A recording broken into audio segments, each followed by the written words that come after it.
بسم اللہ الرحمن الرحیم۔ السلام علیکم۔ امیر المومنین حضرت علی رضی اللہ تعالیٰ عنہ کی زندگی کا ایک آخری سال تھا کہ ایک دن آپ نماز ادا کرنے کے بعد ممبر پر بیٹھ گئے۔ آپ نے خطبہ پڑھا اور لوگوں کو نصیحت کرنے لگے۔ اس کے بعد ارشاد فرمایا، اے لوگو، دوسروں کی طرح مجھے بھی عن قریب اس دنیا سے رخصت ہونا ہے، بس مجھ سے وہ باتیں پوچھ لو جو تم نہیں جانتے، تاکہ تمہاری معلومات میں اضافہ ہو۔ مجلس میں چند لمحے خاموشی رہی۔ اس کے بعد ایک کافی نوجوان اپنی جگہ سے اٹھا اور کہنے لگا، اے علی، جب کہ آپ ہر چیز جانتے ہیں تو مجھے بتائیے کہ میری داڑھی میں کتنے بال ہیں؟ حضرت علی رضی اللہ تعالیٰ عنہ مسکرائے اور اپنے ہونٹوں پر ہونٹ رکھ دیے، لیکن ابھی آپ نے کوئی بات شروع نہ کی تھی، مجلس کی خاموشی ٹوٹ گئی اور ہر طرف سے چہ مغویاں کی آواز آنے لگی۔ سب نے اپنی گردنیں بلند کی اور سوال کرنے والے کو دیکھنے لگے اور انتظار کرنے لگے کہ آپ اس سوال کا کیا جواب دیتے ہیں۔ حاضرین میں کچھ دشمن بھی تھے، اس لیے کہنے لگے کہ آج علی جواب نہ دے سکیں گے۔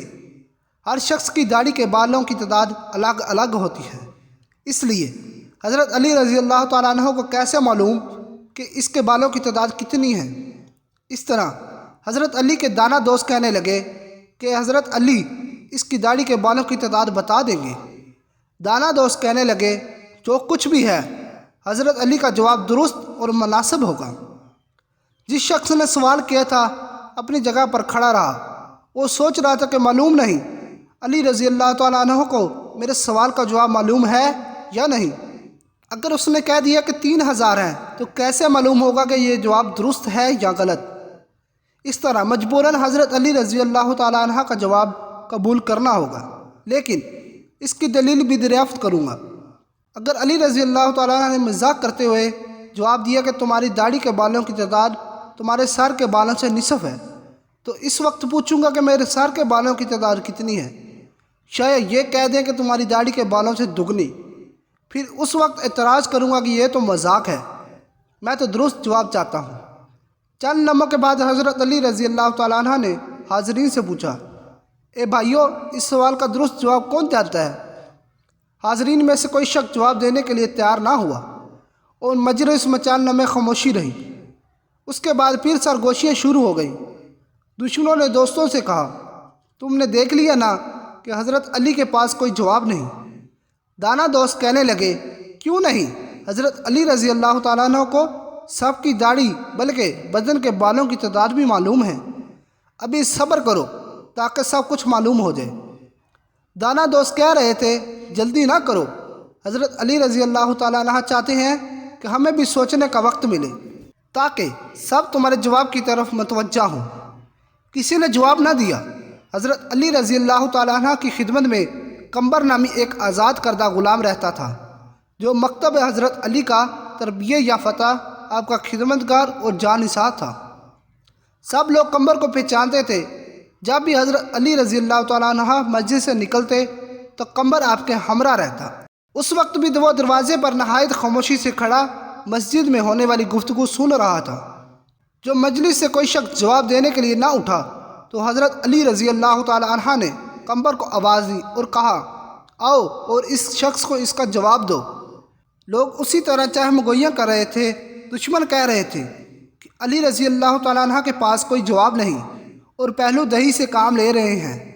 ابھی تھوڑی دیر میں قمبر اپنی تلوار کی زبان سے اس شخص کو دندان شکن جواب دے گا۔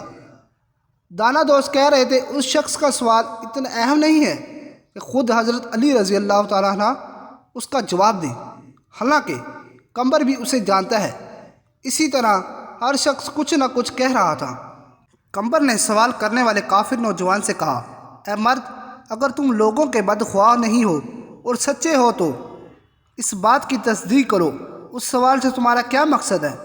ایسا معلوم ہوتا ہے کہ تمہارا مقصد علم میں اضافہ نہیں ہے، بلکہ تمہاری غفلت اور بدبختی نے تمہیں اس بات پر آمادہ کیا ہے کہ مسلمانوں کے پیشوا سے عجیب و غریب سوالات پوچھو، یا پھر چاہتے ہو کہ اپنے آپ کو نازک مزاج اور زیرک ثابت کرو اور حیرت انگیز سوالات سے جاہلوں کی توجہ اپنی طرف مبذول کروانا چاہتے ہو، اور شاید تم سمجھتے ہو کہ تم نے کوئی اہم اور مشکل مسئلہ دریافت کیا ہے جس کا کوئی جواب نہیں۔ لیکن یاد رکھو، حضرت علی رضی اللہ تعالیٰ عنہ کو وہ تمام باتیں معلوم ہیں جس میں تمہاری بھلائی ہے۔ میں تمہیں جواب دے سکتا ہوں، لیکن اس سے قبل تمہارے سوال کا جواب دوں۔ تمہیں معلوم ہونا چاہیے کہ تمہاری داڑھی کے ہر بال میں ایک شیطان چھپا بیٹھا ہے جو تمہارے دل میں وسوسہ ڈالتا ہے اور تمہیں راہ راست سے دور کر رہا ہے۔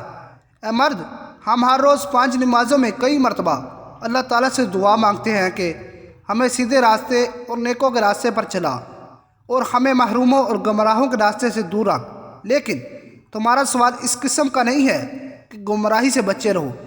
جو شخص راہ راست کی تلاش میں رہتا ہے وہ نیکی اور بلائی کے سوالات سے پوچھتا ہے اور ایسی دعا مانگتا ہے کہ جس کے نتیجے یا حاصل کرنے میں اس کی اپنی یا دوسروں کی سعادت اور بلائی ہو۔ یہ تو محض شیطان کا وسوسہ ہی ہو سکتا ہے جو انسان کو ایسی چیزوں کے پوچھنے اور جاننے پر آمادہ کرتا ہے جس میں کسی کا کوئی فائدہ نہیں ہے۔ میں تمہارا جواب دے سکتا ہوں، لیکن یاد رکھو انسان کی عمر چھوٹی ہے۔ جو لوگ اپنا وقت عمر اور سوچ بیہودہ باتوں میں ضائع کرتے ہیں تو انہیں مفید باتیں سیکھنے کا موقع نہیں ملتا، اسی لیے ہر روز تہی دست رہتے ہیں۔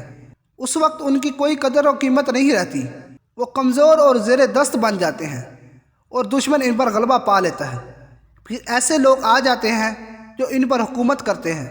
ہماری رہنمائی کے لیے اللہ تعالیٰ کی کتاب بھی آسمان کے فرشتوں، ستاروں اور پیغمبروں کی تعداد بیان نہیں کرتی، اس لیے کہ کئی چیزوں کا شمار کرنا بے حاصل ہے جب تک کہ اس سے فائدہ نہ ہو۔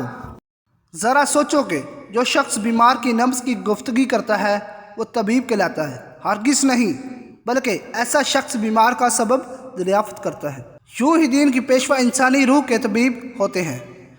ہمارے پیغمبر حضور اقدس صلی اللہ علیہ وآلہ وسلم بھی اس لیے تشریف لائے کہ لوگوں کی راہ راست پر رہنمائی فرمائیں۔ اس لیے تشریف نہیں لائے کہ سالن میں پکی ہوئی دال کے دانوں کو شمار کیا جائے یا اپنی اور دوسروں کی داڑھی کے بال گنے جائیں۔ سوال کرنے والا ابھی تک نہایت بے صبر تھا، اس لیے کہنے لگا کہ آپ نے نصیحت تو کر دی لیکن میرے سوال کا جواب نہیں دیا۔ قمبر نے کہا، میں اس کام میں مشغول ہوں، لیکن میں چاہتا ہوں موضوع زہر بحث زیادہ روشن ہو سکے، اس لیے مجھے بتاؤ کہ تمہارا پیشہ کیا ہے؟ سوال کرنے والے نے کہا، میرا پیشہ ترازو سازی ہے۔ میں کھجور کی لکڑی، اس کے ریشے اور پتوں سے ترازو بناتا ہوں اور فروخت کرتا ہوں، لیکن میرے پیشے اور میرے سوال میں کون سا ربط ہے؟ قمبر نے کہا، اس میں ربطی یہ ہے، اگر یہ ترازو ساز ایک سال لگائے اور کوشش کرے کہ عمدہ اور بہتر ترازو بنائے تو یقیناً ایسے ترازو کی پائیداری اور فائدہ زیادہ ہوگا، لیکن اگر وہ 2 دن صرف کرے اور خود ہی اندازہ کرتا رہے کہ چاند ماش اور چنا کے دانے ہم وزن ہیں تو اس کا مطلب یہ ہوگا کہ اس نے اپنا وقت ضائع کیا۔ اس میں شک نہیں ہے کہ جاننے اور سمجھنے میں سعادت ہے، لیکن مفید باتوں کو جاننا اور سمجھنا چاہیے۔ ہاں، اگر تم سمجھتے ہو تمہاری داڑھی کے بالوں کی گنتی تمہارے لیے سود مند ہو سکتی ہے تو میں تجھے اس کا جواب بھی دے سکتا ہوں، تمہیں مطمئن بھی کر سکتا ہوں۔ سوال کرنے والا نوجوان ابھی سنبھلنے بھی نہ پایا تھا کہ کہنے لگا، مجھے اس کا کوئی خاص فائدہ تو معلوم نہیں، تاہم میں نے ایک سوال پوچھا ہے جس کا جواب جاننا چاہتا ہوں۔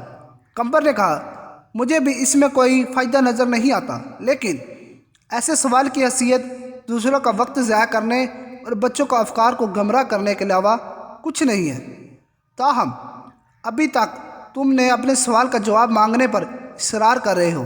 بہت بہتر کیا، تم گنتیوں اور حساب جانتے ہو اور 1000 سے لے کر 10,000 تک گنتی کر سکتے ہو۔ اس نے کہا، ہاں جانتا ہوں۔